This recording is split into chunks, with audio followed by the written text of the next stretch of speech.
come up with what were the first rules, election rules that were deployed for the election petition of 2013. I come from a community, the Muslim community in Mogotio, and I think the larger Rift Valley, the larger Baringo, have held me in high esteem, and I have been their trustee for the longest time. We have been able to do a lot of work as a community. We have put up several mosques. We have been able now to put up water for use by these mosques and alleviate certain things about school fees and things for our Muslim community within Mogotio. Basically, I do not want to speak about the good things that I have done as a Muslim, because I expect my reward to come from God. But in the judiciary, I have served well as chair of several committees, including the chair of job evaluation and job description and evaluation, lastly, which was used by the Judicial Service Commission to negotiate with the Salaries and Remuneration Commission for the judiciary. Fair enough. Briefly, why do you think you are suitable for this position? Thank you, Mr. Chair. First, my first witnessing of an election was somewhere in 1988, which I was still a minor, but I witnessed an election where there was Mlolongo at the time. Having seen how parties would come with their photographs, hold them, a party candidate, their photographs will be on their head, and then people come to line up behind them, and then they would now tell others not to come and line up behind this candidate and push them to the others. I saw quite a number of malpractices around that time. My experience in Tana River was that there was ethnic clashes, but the underlying reasons that were there for those ethnic clashes had something evidently to do with the devolution system that the country was adopting, and there was a community that was feeling that it would miss out on leadership in this area, and therefore instigated violence so that there would be transfer of voters from one area to another. I think I'm suitable. I have held positions within the judiciary where I have discharged my responsibilities with utmost integrity and with efficiency and with professionalism. This job, before I applied, I had a discussion with people who matter to me, including my family and members of my family. And one of the things that was going around is that this is a very heavy position. This is a very tough job. And that even if you're a good man, chances are that you will walk out tainted.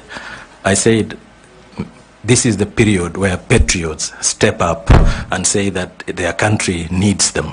And this is the time, looking at what happened in the last election and what happened between the commissioners, I think this is the time to consolidate whatever we have so that we can at least induce in this institution some level of confidence and give it credit with members of the public, because there is a bit of loss of confidence in the institution, and I think good men must step up for this position. So fair enough, you're suitable because you think you're a good man. Not just good man, I am professionally qualified for the position.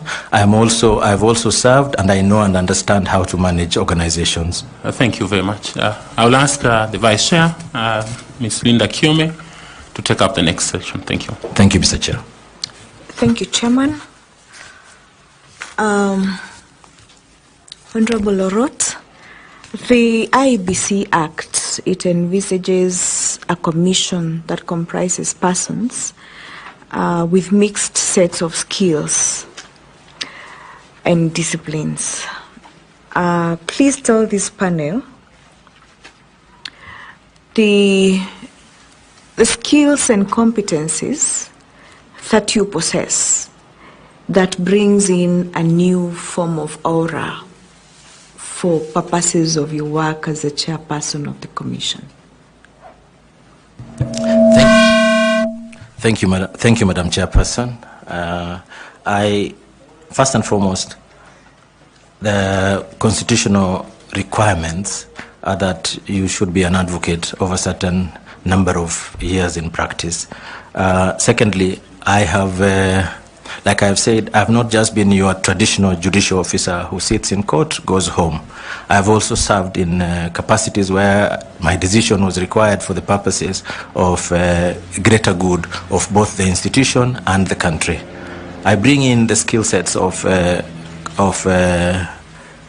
competence. I bring in the skill set of collegiality and teamwork and being able to achieve within a team. And I also bring a skill set of my professional qualifications as an advocate and having served. Like I forgot to mention that I have been a trainer with the Judiciary Committee on elections, and I have done 2 election disputes before me.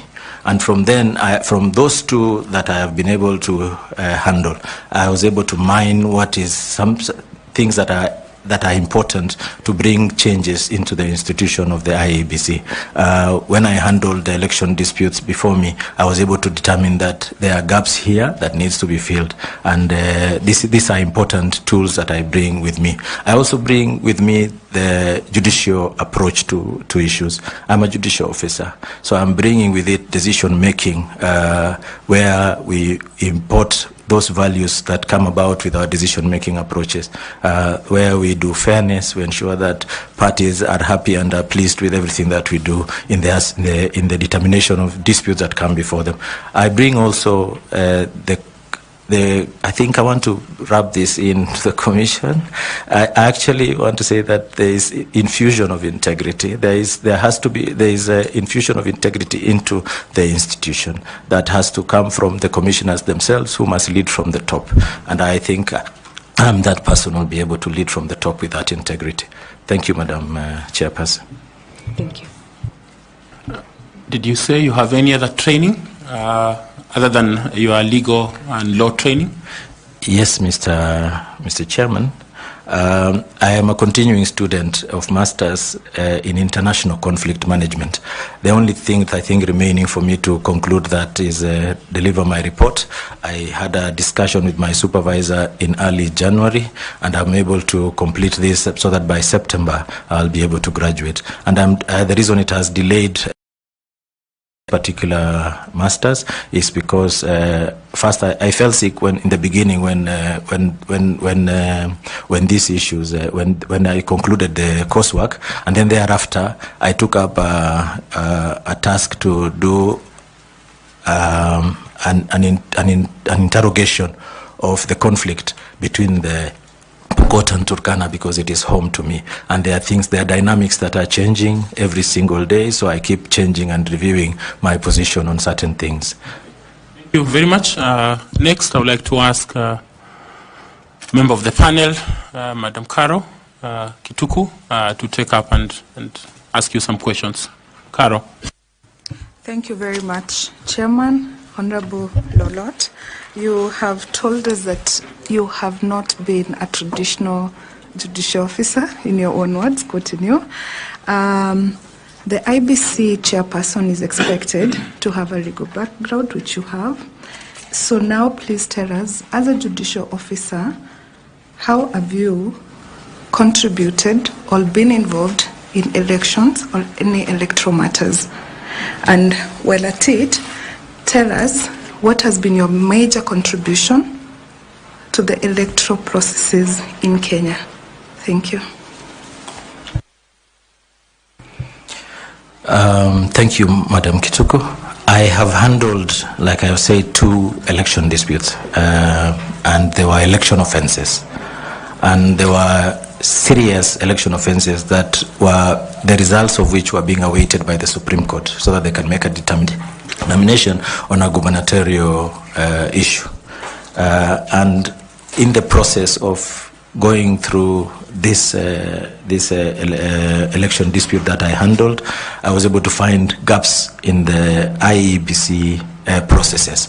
For example, it was evident to me that those people who were charged before me, some of whom were IEBC officials, had one or two of them had been charged because they had forgotten and put every document inside the ballot box. So the ballot box could not be opened. There are documents that they are not supposed to put in the ballot box. So some had placed everything in the ballot box, and that raised suspicion that this ballot box is needed now to be reopened so that those things could be removed. And the suspicion on the candidate that lost was that this was intentional, and that there was stuffing of ballots, so that there was no scrutiny of the unused ballot papers.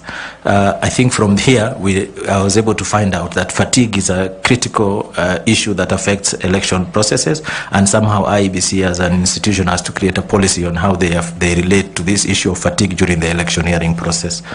Secondly, like I said, I was selected as one of the trainers by the Judiciary Committee on Elections to train my colleagues, and through a team we were able to train our colleagues in the preparedness for election. When I was Secretary General of the Kenya Magistrate and Judges Association, this was between the year 2009 and 2013. And in the year 2009, there was a petition. There were petitions that were ongoing from the 2007 election cycle. And from this cycle, we were able to note that one of our judges, Justice now President of the Court of Appeal, Justice Musinga, was able to handle a petition in Kisii within 6 months. And then we said, if it can be done, then it's something that we are able now to create the timelines for it and then make proposals for it. So this is how, as a Kenya Magistrate and Judges Association, we are now able to now drive the effort that our colleagues and every one of us is able to conclude election petitions within 6 months. Secondly, I forgot to mention that I was representing the judiciary during the writing of the Constitution. The Committee of Experts needed to consult with a group called the Reference Group, which incorporated professional bodies and other bodies of interest to the country, like TSC and others. So, Kenya National Union of Teachers and others. And in this process, when writing this constitution and those aspects on the election, I was able to make the contribution, having gone back to my electorate, which is the Kenya Magistrate and Judges Association, and finding out their views on how the election process should be and whether processes can be concluded within certain timelines. And I think that is the contribution I have made, and possibly now it's my opportunity to make even bigger contribution. Thank you, Madam Chair. What is that you call bigger contribution? There are bigger contributions to be made in this institution, in the sense that there are recommendations that were made by the Supreme Court in the last election cycle, and part of that is concerning timelines, how we are able now to negotiate these timelines and create greater period. Because when we were writing the first Supreme Court rules, election rules, to try and balance these timelines of 14 days was very difficult. How then are we going to give parties time to file their documents, within which the time frame for filing documents, and ensuring that by the time the petition is ripe for hearing, there is sufficient time. And you would see that the Supreme Court is always caught up by time. That's why they have to hear cases late into the night. And we are all glued, and I think the tension in the country is even much there is gripping and much more difficult. Of course, there are those who enjoy the sessions, but I think it's important that the Supreme Court is given sufficient time. So one of those would be that timeline. The second one would be the corporate governance of the IEBC, how we are able now to ensure that it has a face for itself, that it's able to have internal processes that are able to deal with internal issues, and also to create better ways of doing business as IEBC in internal. Commissioners relate with each other, how the commission relates with staff, how the players within the sector, that, and then how does the commission then relate with major stakeholders and the. Thank you, Madam Koki. Your questions. Thank you very much. Thank you, Chair. Good morning, Madam Koki. And welcome. Thank you. Today. The Kriegler report made some recommendations the IEBC in Kenya. I would like a question related. First, were the just that are strengthened if you believe that IEBC requires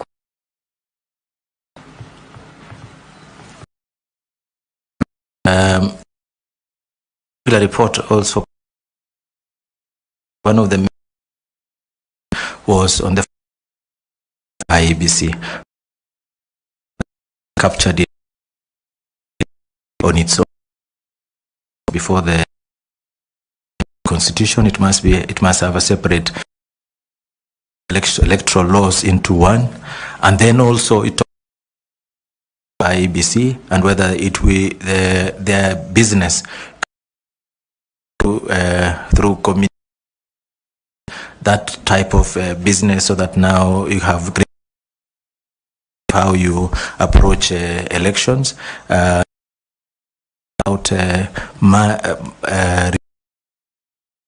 reduction of stricter timelines. They talked about having a media strategy. It's not just because the election, so that Kriegler's committee were to review, and then there was a shut on other media houses, and I contribute us to what we saw as the 2007 election. Thank you very much, Chair. Thank you. I'd like to ask to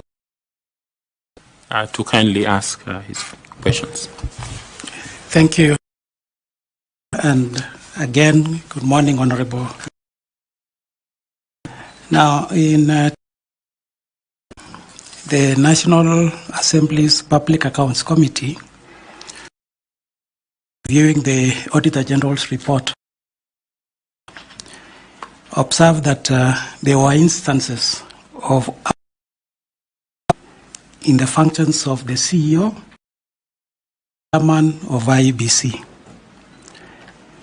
And it went on to say that mainly on procurement matters, and especially procurement of KIMS kits and other election materials.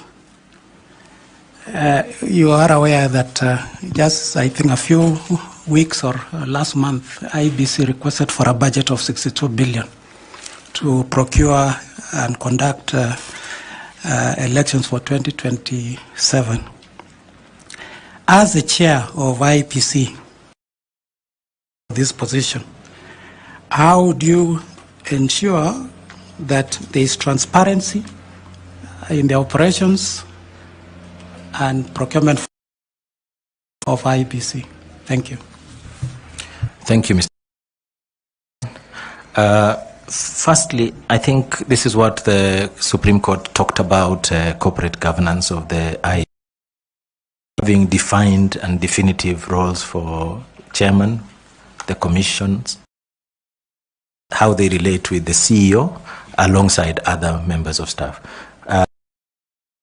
Structured, the IEBC is that the CEO is the accounting officer, and therefore IEBC does the procurement through what is called the best practices for procurement is to do procurement through committees that are set up within the IEBC and are gazetted for that purpose internally, or either gazetted or internally circulated by the accounting office. First, as chairman, my responsibility, and I think also of other commissioners, is policy oversight and policy oversight and strategy. As to the day-to-day and actual running, that should be done by those who are tasked with the functions of pushing everything. So as chairman, we receive recommendations, so we approve what strategic guidelines are offered by the technocrats within the IEBC, because we will not all be technocrats or have the know-how on every bit and aspect of the electioneering process. So I think first and foremost is that to reduce this issue of conflict between chair and CEO on specific things like procurement, the only thing we give will be oversight and also directions that this is the type of things we need, this is how to be procured, but the participation of the chair in the procurement process, I think, would be faulty and wrong within the procurement laws. The chair can only give directions so that the CEO and others are able to function. This is what is expected of an institution, so that we have institutional framework where it functions with directions from the policy and oversight. Thank you. Okay, next I will ask Evans Misati to ask some questions. Thanks so much, Mr. Lolot. Now, on the same forum on the issues of IEBC, the chairperson and the secretariat, you have said that the commissioners have to provide oversight and directions. But you realize that the general public recognizes and the buck stops at the commissioners. But the people who are conducting the actual operations at the secretariat. So in your own view, what do you think should be done to make sure that the people, the buck stops at them, they have the control as much as we have that oversight and directions? So how do you divine the working relationship? Assuming you are given this position as the chair, how will you divine the relations, or what structures will you implement to ensure that that is done? Thank you, Mr. Misati. You have correctly pointed out that we give the public looks at us as the ones who we are the face of the commission, and I think that should not stop. The face of the institution should be represented by the chair and the commissioners. That should not stop, because that is the face of the institution. But the institution functions through the secretariat. They are what we call support services. So what happens is that it is through creating defined roles. We have to go back. We have to go back. But if I'm appointed, if the committee, the panel recommends that I become chair, one of the first things on the tray would be to ensure that these roles are clearly defined, and we get into the recommendations by the Supreme Court that we have clear guidelines on corporate governance. I'm sure there are documents by IEBC. I'm sure they have not been sleeping. They have been preparing these documents is to look at what has been happening and where there is gaps, how to now improve them. But the communication of everything about the commission should be left now to the chair, so that if there are issues that are for communication, the chair can delegate this function. But for communication of serious aspects of the commission should be left so that the public is aware we are procuring. When we say we are procuring, it's not that the chair is procuring. It is the commission that is procuring through various committees. You would have perhaps a chair of that committee for procurement would be a commissioner who is well versed in aspects of procurement or public finance. And therefore, when they are making the recommendations through their panel papers to the commission, it comes to us, and then we approve, or we make changes, or we say these are issues we now need to go and negotiate with finance so that there is disbursement of funds. And I think that is how a proper system works. Thank you. Thank you, Mr. Misati. In answering that question, you talked about various committees. Do you want to speak about those committees, whether they are existing or the ones that you think you come up with as a chair? I think there would be critical committees. I think I can't speak about the ones that are there or not, because I'm not sure at the moment what exists in the infrastructure of IEBC as committees. That would require insider information on the operations of the IEBC. But I think the best way would be to approach issues through committees. I think the ones that just come right into my mind would be a finance committee, a committee on legal, a committee on voter education, a committee on voter education and registration if it is to be merged, but if it is to be separated because of the critical areas that each of them faces. I think also a committee on media and outreach and communication, and then a committee on monitoring and evaluation and planning. Monitoring, evaluation and planning. Those are critical committees that should be there in every institution. Okay, thank you very much. Next, I'll ask Ms. Fatuma Saman to interact with you briefly. Good morning, Mr. Lorot. Good morning, Fatuma. Stakeholder engagement is a critical component of a successful electoral process, and particularly to position the IEBC as an impartial arbiter. So would you tell us what experiences you think you'd be able to bring on board that can help ensure that that component is taken care of? Thank you, Fatma.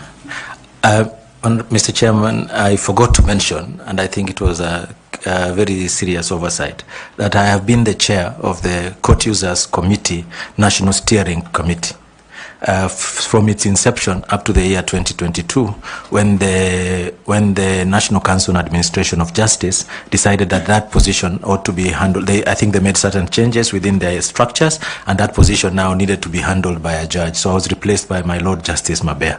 But I have been chair since its inception, and Court User Committee is about stakeholder engagement. It's about, first of all, mapping out the stakeholders and having clear outcomes. In this position as Court User, as a chair, national chair of the Court User Committees, first it was something that was achieved through the Kenya Magistrates and Judges Association, so that I don't take credit for the fact that I became the first chair by default. But we were the institution of memory of how the institution of the judiciary operates. We realized the judiciary is not alone. When we get the flack for things that are going wrong, sometimes it's not ours. It is because certain stakeholders and critical partners and actors within the justice chain don't operate properly. So stakeholder engagement is actually my greatest strength. We'll be able to map out who are our clear and direct stakeholders, right from from where we source our mandate and funding, and ensuring that we have representation from all sectors in the electoral players. This also includes having direct links with the strategic groups, particularly those special groups like persons with disability, persons with women and on gender, not just women. It's about gender, to have a gender reflection, having involvement of the youth. And now that this country has a huge youth purge, I think it's important for us to have that type of stakeholder, and also now have also stakeholders from voter educators, have stakeholders from observer missions, observers, both local, international, and sometimes individual, and then also have stakeholders from those who provide services to us. These are critical. Those will be providing services to the IEBC. That will even include the legal service providers, those who will be doing the printing, not necessarily those who will be doing the printing, but from where we will now be able to obtain our materials and day-to-day running and operations. So mapping out the stakeholders and reflecting on them, on their impact and our involvement with them. So it's very critical. Well, thank you very much. And thank you for the question, madam. How will you structure your engagement with stakeholders? I have had a glimpse of the IEBC stakeholder engagement operation plan, and I think they are on the right track, in the sense that we have the identifying. First of all, it's identifying stakeholders from the processes of the mandate of the IEBC, and the mandate of IEBC, besides election, also includes the boundaries and delimitation. So we structured from pre-election and during the election and after the election. So it's important for us to structure them along those lines so that we don't have just stakeholders joining, but they are of no relevance at that particular time. So pre-election, one of the critical areas I think would be like for example, let me take an example of the judiciary as a critical stakeholder of the IEBC, is to prop up judges and magistrates and prepare them, and so that they are able to be prepared for the election processes as they come. One, we have pre-election, we have election offences, we have cases that may come earlier in time, and then prepare them on the laws. And then critical aspect also would be what laws are available. Having a parliament as a critical stakeholder and how you engage with them on that. So it's just structuring them around pre, during, after elections, and then also on the services. Thank you very much. I would like to ask the Honourable Member Nicodemus Bore to also engage you kindly. Thank you very much, Honourable Larot. I've seen you have a long span of service at the judicial service, and we would like to know whether you have had an experience of conflict on ethical issues and how you have managed to handle it during your time of service. Thank you very much. It is reported when I appeared before the Judges and Magistrates Vetting Board, I reported, and I think I even had the judgment then. An advocate, I was handling a simple matter, I think, when I was in Milimani Commercial Court, and I think an advocate approached me in my chambers and said that he has been sent by his client, and I did not let him speak. I told him it was pending ruling before me. The next day, so I asked him that he appears in court the next day, so that I read the ruling. He didn't appear. I forced him to appear, and in my ruling, I specifically mentioned that he had approached. And the most, I think, interesting part is that his client won the matter, and one of the penalties I gave the client was I did not award costs to the client because of that infringement, and I reported the matter to the Law Society of Kenya. So I'm very strict about my integrity. I think in my career, I have a very good wife. One of the things she has told me is that I should never come home with corrupt money, because that will affect my children and everybody else. A second question would be, having been, from what I've seen from your CV, yes, you are a chief magistrate. Yes. And there must be cases that are political in nature. And is there a time that we have had political pressure on or social or financial that could compromise your judicial decisions? No, I think the clear cases of this nature that you mentioned happened to me when I was in Machakos. I handled a very contentious case involving the procurement, which was the first procurement by the county government immediately after the transition authority, and I think the county government procured second-hand vehicles, and through processes that also involve the Commission on Administrative Justice and others, and the EACC, they charged certain individuals before me. And I just handled it as a normal case. You would see that information in the papers appearing every time, but it is an ordinary case that is before me. I'm supposed to make the determination based on the law and everything that comes before me. This is the type of person that I am, and this is the type of person that I'm presenting before this panel. Thank you very much. Professor Adam Solo, kindly will you also ask some questions? Thank you, Chair. Bwana Larot, both in your oral presentation and from your CV, it is clear that you served as a commissioner of the Judicial Commission of Inquiry into the ethnic clashes in the Tana North, Tana River, and Tana Delta districts. And you did tell us how you completed that work under your chair. However, what you didn't tell us is whether the report brought a lasting solution to the conflict that you are addressing. Maybe you can take an opportunity to tell us whether that conflict continues. The reason why I ask this is because the body that you ask to chair is one that needs to resolve perennial challenges, as you clearly stated in your opening remarks, and you are seeking to sit at its apex. Therefore, the country and the panel is looking at when you are given an opportunity to give a lasting solution. Did that solution come, or there are still clashes? And if you are given this job, what assurance do you give that sitting at the helm, not just as a commissioner like in the other one, you'll bring that sanity in our electoral process? Thank you, Daktari, for that.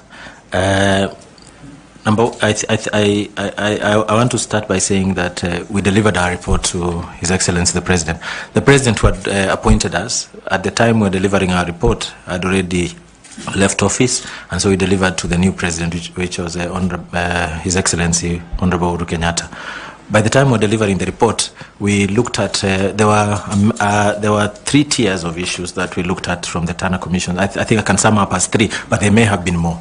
The first one was with respect to the ethnic clashes, the threshold of genocide, or whether they met these variant thresholds of because there was displacement, there was murder, there was clear organization, there was all those things that fitted this billing.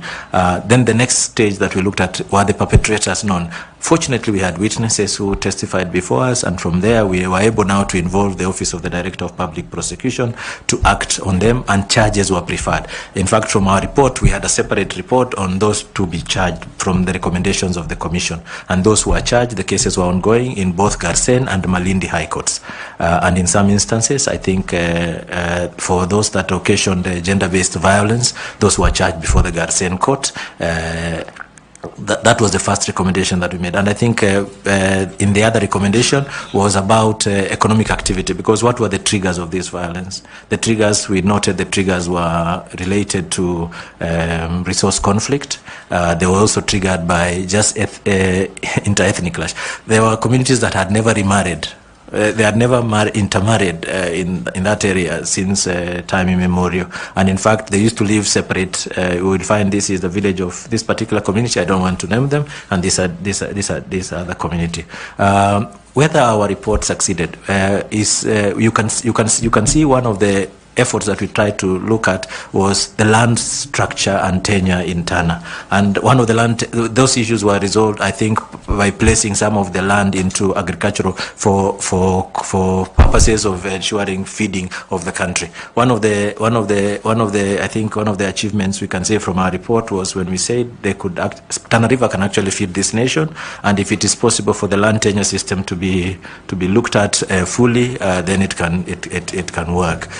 As to whether it was implemented, the implementing authority was the executive. So I'm not sure, because I didn't follow up. I went back to my court work immediately after that, but I should think that from my observation, there are some changes. Yet I can see there are returns of there's return of some of this chaos, and from this that is why that's what actually pushed me to go and study international conflict management as a master's program, and actually to just be able to and that's what has taken a bit of time, because I'm also looking at myself as an informant in my own research paper. So I'm gathering that information for purposes of ensuring that this is protected and preserved, and for future purposes of enabling the commission, institutions such as the Commission, to see that there is an interrelationship between resources and election and electioneering malpractices. Thank you. You told us that you have been in service 23 years and counting. If we were to make you chair, what would you like to be remembered for in the judicial service on your professional conduct? How would you, if you were to succeed and now you go to the commission? I think my colleagues on the bench I would like them to they would respect me. I would like to be remembered as a person who was respected by my colleagues and my peers. And I think that is sufficient for me, because that was a service and I think I needed to be respected. I think I am respected by majority of my colleagues on the bench, and I have cut out a career that has spanned all these years with service and honor. Thank you, Chair. Have you ever sought to be promoted to the higher court? Yes. And what experience have you had there?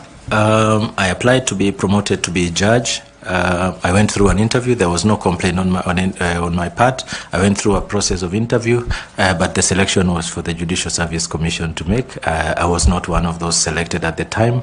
And I think that's all I can say. I was not selected at the time. I have applied once. Thank you. FCPA, Tanui, kindly. Thank you, Chair. Still on areas of leadership and integrity. Lorot, you've confirmed to us that you are a serving Chief Magistrate. Yes. Thank you.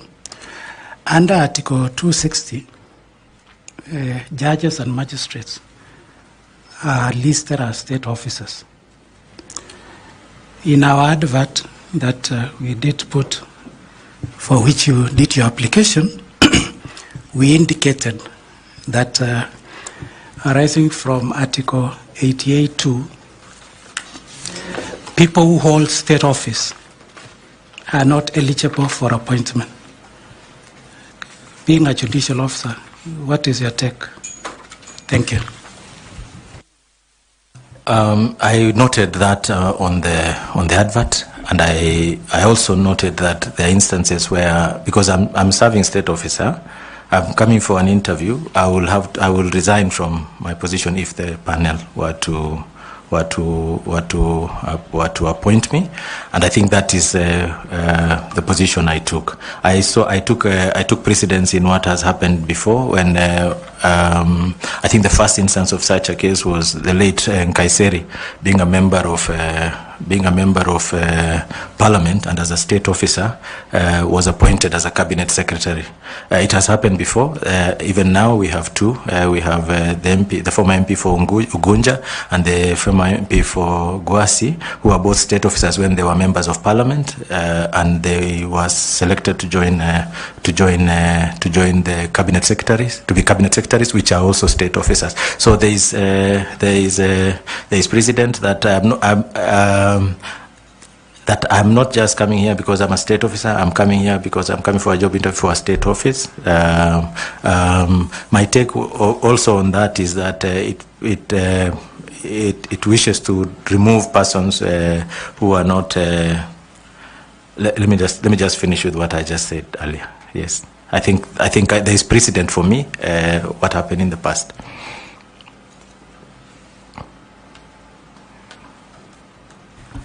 Thank you very much.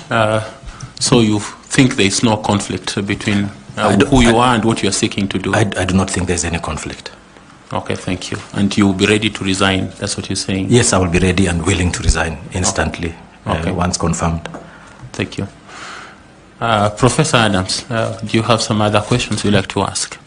Yeah, Bwana Lorot, you gave us a history that as a minor, you started becoming interested in elections, the Mlolongo, the famous or infamous Mlolongo in 1988.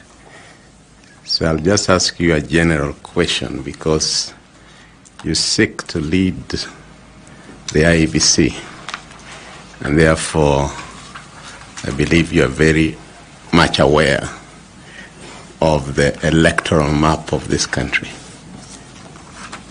How many constituencies are in Kiambu County?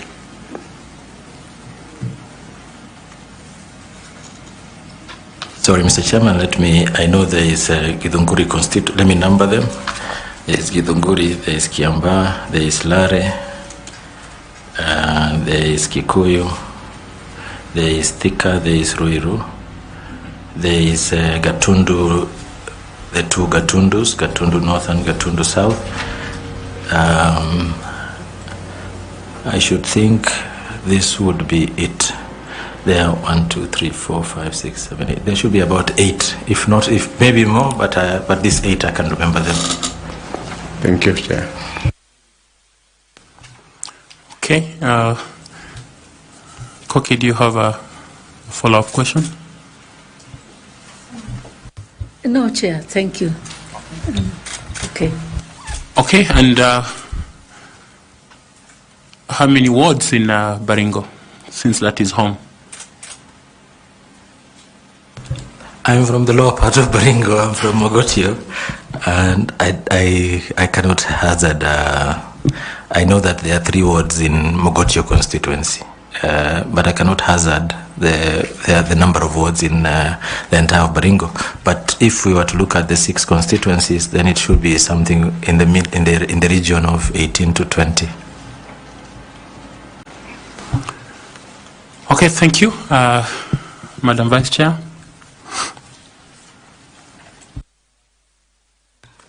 Thank you, Chair. Honorable Lorot, when your career is looked back on, what would you like to be remembered for in terms of integrity and professional conduct? Thank you, Madam Kiome. I presented before the commission the finding of the vetting and judges and magistrate board, and because this was also an analysis of career up to and including that period. And if you look at from paragraph 32, I don't know where the document is, but if you look from paragraph 32 onwards, you will see that by the time the vetting board was making a finding, it said that I am hardworking, I am forthright and honest, and I think that those will be the hallmarks of anyone who wants to be received in any career. And I think that's why I said it was a very humbling report. I actually asked my mother whether she can use the same terms on me, and because I'm her son, I will not reveal what she said, but I think it was very humbling. Thank you, Madam Chair. As a magistrate, I presume that you experience difficult and dilemmas, issues coming to you to rule and to make judgment. Some maybe those that appeal to your emotions and things like that. How are you able to separate yourself as a Brigadier Lorot so that you are able to serve your clients impartially? To be very honest, Mr. Chairman, it has taken time for that to evolve over a period. Because when I joined the judiciary, I was a fairly young man. I was unmarried. And then when you're married, and I think one of the incidences that took me by, I think, and I always remember, is when I worked in Gatundu Law Courts, and there was a minor, 2.5 years old, who could not testify because of age. And when this was a defilement case of a minor boy, I had my son then was around the same age, and when the testimonies were coming, I could only reflect on my son. So the distinction between personal emotions, it takes time to grow out of it, because these are emotional issues. But I think I am fairly, I have fairly grown in emotional intelligence over my very many period of service, and I'm able now to distinguish between my own and the emotions of others, looking at my own weaknesses, where my weaknesses fall in terms of certain biases that I have as a person who grew up, for example, in conflict areas, because my grandparents came from Kapedo, and as we all know, Kapedo is a war zone. So having grown up in those, so when I see, for example, when I was new in the judiciary and I would see cases of people stealing stock theft, it would affect me much deeper than I think it would affect the next person. So over time, I've grown and been able to accept that these are the realities. And now, while I cannot they say that as judges, we are still, or magistrates, we are still human beings and products of our own society, products of our own biases. I am Muslim, for example, and there are certain tenets of Islam that may not be condonable. So I've been able to separate what are my own biases with what is before me. And this is possible to do, and I think that is the reason why I've been able to sustain myself in this position and grown from the position before over a period of time. Thank you very much. Just checking with you whether you have been able to present to us your clearance certificates and all of them. Yes, I have. I presented all the clearance certificates. In fact, there was someone to assist with all of them. There's a checklist actually that was prepared. Okay, thank you. Thank you very much. You have responded to our questions. I would like to thank you for your time and to appreciate that you have taken judicial diligence in responding to our questions and preparing for this interview. I don't know whether you have any question for the panel so that we could be able to engage. I think I do not have a question, just to appreciate you, Mr. Chairman, and the panelists. First, for out of all the applicants for shortlisting me, it's not a mean feat. I come from a minority community who have not been recognized for a long time, and I think this is a first. Secondly, I think I want to appreciate the fact that you have been very kind and very kind to me, and this has been a dialogue as opposed to an interrogation. So I really appreciate that, Mr. Chairman, together with the panelists, and I wish you well in your ventures as you continue to interview the rest of my colleagues who will appear before you, and I wish you grace. Thank you very much. We appreciate that you spend time. There's a bottle of water there. You can pick it as you leave. The Secretariat will support you if you need a cup of tea so that you can travel back. Did you say Naivasha? Yes, Mr. Chairman. Okay, please take our regards to the people in Naivasha. Please remember to pick your certificates so that you don't leave them with us. We appreciate. Thank you, Mr. Chairman. Asante. Thank you. Thank you.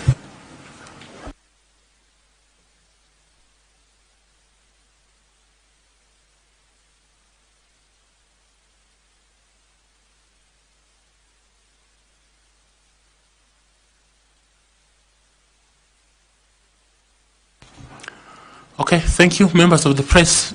Can I ask you to give us some time, if you don't mind, please? Yeah. You just leave your cameras, but so that you allow us to be able to. Yeah. Yes. So they're disconnected. Yeah, but